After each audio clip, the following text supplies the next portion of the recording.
Hello, my name is John Anthony Bochnowitz, and I'm with Supportive Alliance.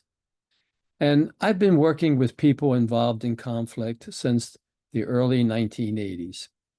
And over the years, I've done well over 14,000 groups for perpetrators and recipients of verbal, emotional, and physical abuse. There's certain patterns that I've discovered in listening to all of those people and what they were going through. And there are tools that I've helped to put together that were already out there, but I just collected them to help people to learn how to identify their emotional pain and what they need to do to heal it. So I'm going to show you some of the things that I've found to be helpful.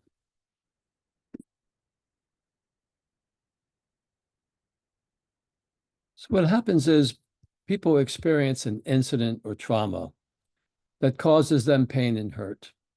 And a lot of times they don't identify that pain and hurt in the form of the primary emotions of sadness, disappointment, shame, embarrassment, concern, and fear, and then give themselves the love that they need in the form of respect, understanding, acceptance, caring, appreciation, and trust in order to alleviate that pain and hurt. Instead, what they do is they distract themselves by keeping busy and doing things so that they don't feel what they're feeling. Or they'll distract themselves by being in another person's business, wondering what they're doing, what they're thinking, or telling someone else what to do or what to think. But it's just a way to avoid having to feel their own emotional pain. Or they resort to addictions, which don't have to just be drugs or alcohol. It can be work, exercise, food, sleep, sex, TV, anything to avoid feeling that pain. Others numb out to it, put up that emotional wall. I don't care. But it doesn't make their pain go away. And invariably what happens is you have that incident of trauma and they have those primary emotions, and then they turn those primary emotions to the secondary emotion of anger. And then they take that anger out at others in the form of blaming.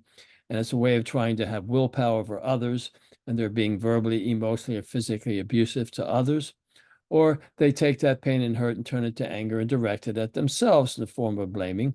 And still a way of trying to have willpower over others, because what a person is trying to do with their anger is they're trying to make somebody else give them the love that they're not giving to themselves. They're trying to make somebody else respect me or understand me or accept, care, appreciate, or trust me. And the irony is that even if somebody else tried to give that to them, it's not going to make their pain go away until they give it to themselves. When I provide myself with the "Are you a cat?" we call it, respect, understanding, acceptance, caring, appreciation, and trust, to alleviate my fears and shames and sadnesses, it's like cooking a meal where I have meat and potatoes. If all I get to eat is meat and potatoes, I'm going to be fine.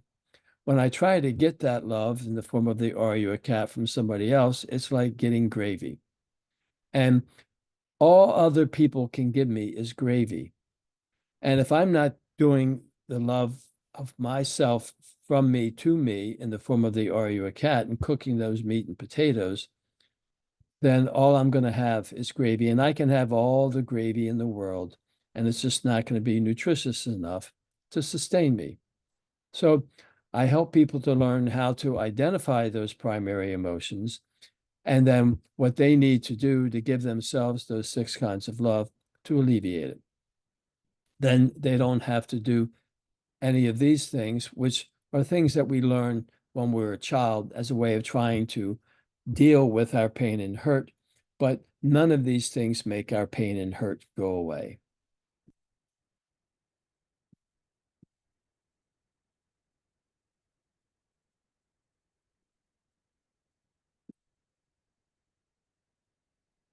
Another phenomenon that I help people to be aware of is the importance of our thoughts.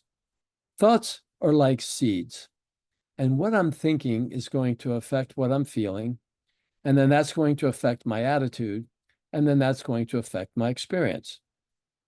If I gave you a tomato seed, what's it going to grow into? A tomato plant. It's not going to grow into an ear of corn. Well, if I'm having negative, fearful thoughts coming from the fear of what I don't want, that's going to cause me to have negative, fearful feelings, a negative, fearful attitude, and then a negative, fearful experience.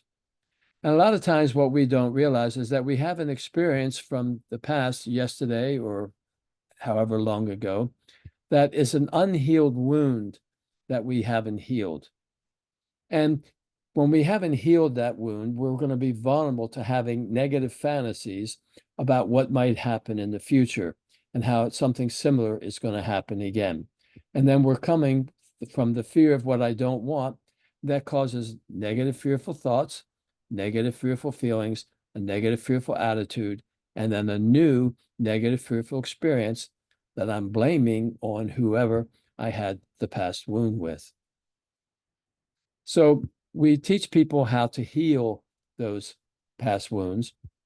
And that means I need to see that it's not going to always be this way. When we're in this first dimension, what's now always will be, it's a very powerless and a hurtful place. We move to the second dimension when we realize that there's a cause and an effect. And then that can become cause for another effect. But when we're in this dimension, this is where we're blaming. Well, if you hadn't done what you did, I wouldn't have done what I did. If you hadn't yelled at me, I wouldn't have yelled at you. If you hadn't hit me, I wouldn't have hit you. But when we're blaming somebody else, what we're doing is we're giving all of our power to change this relationship to whoever we're blaming. And then when they don't change to the extent that I want them to, then I think that I'm being betrayed and then I'm a victim. So what I need to do is to learn how to feel the feelings before the anger. That's those in the red pain hurt column in the previous diagram. And then give myself that love, the are you a cat, to alleviate them. Then I can take responsibility for my part in the situation and then forgive others, that's whoever it is that I'm blaming, and forgive myself for whatever I did or didn't do. To forgive doesn't mean I have to forget. Old Tim over here, I loaned him $100 6 months ago, and he told me he was going to pay me back in a month. And I run into him and I say, hey, Tim, what happened to that money? Oh, gee, John Anthony, gosh, I'm really sorry, but my kid got sick and I lost my job and I just don't have it. Well, I forgive you, Tim, for not paying me back. But just because I forgive Tim doesn't mean that he's going to pay me back if he asks for more money. So I need to forgive others for what I'm blaming them for, and I need to forgive myself for whatever I did. Then we can have the fourth dimension where we see that things happen for a good reason. And so this is 4 dimensions of emotional healing that I got from John Gray.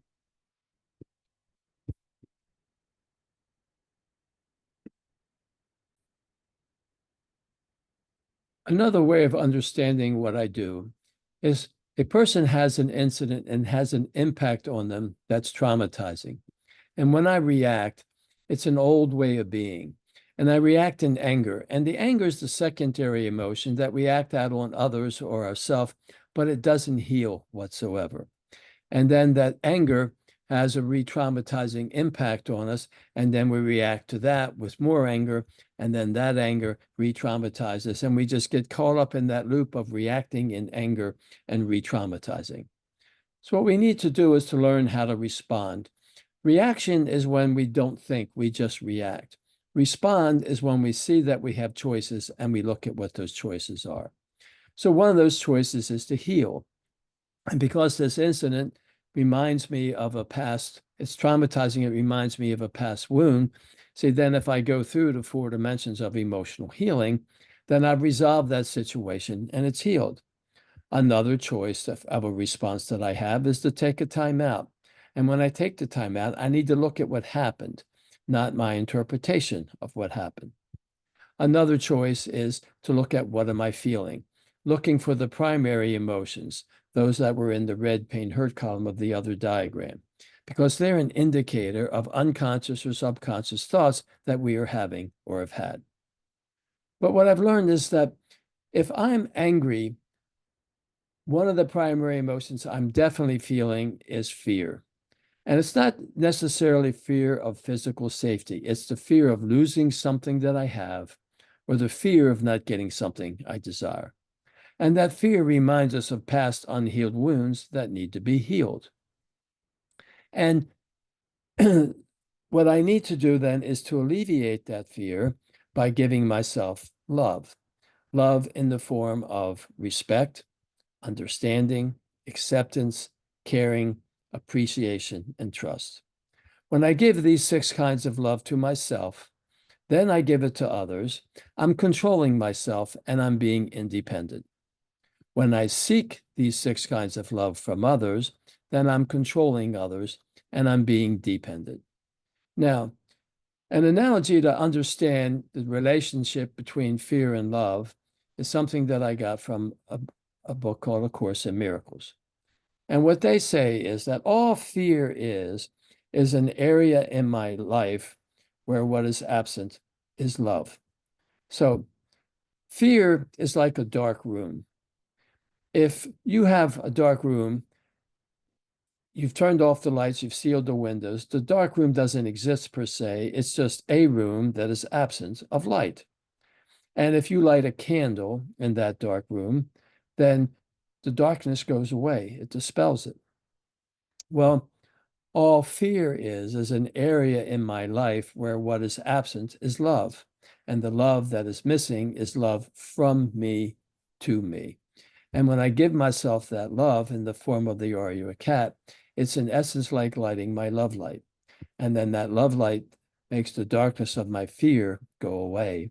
And then I don't have to turn that fear to anger and direct it at somebody else. So these are some concepts that I call tools that I've put together to help people to see how they can effectively work through a situation that they are feeling hurt and pain emotionally about, and what they can do to alleviate it so that they're being in control of themselves instead of trying to be in control of someone else. This is give you an idea of what. Hopefully this gives you an idea of some of the work that I do that I would be doing with your group. And if you're interested or would you like to know more about it, just give me a call and then I can explain some of these concepts to you and tell you how I would attempt to help you and your organization. Thank you very much for listening.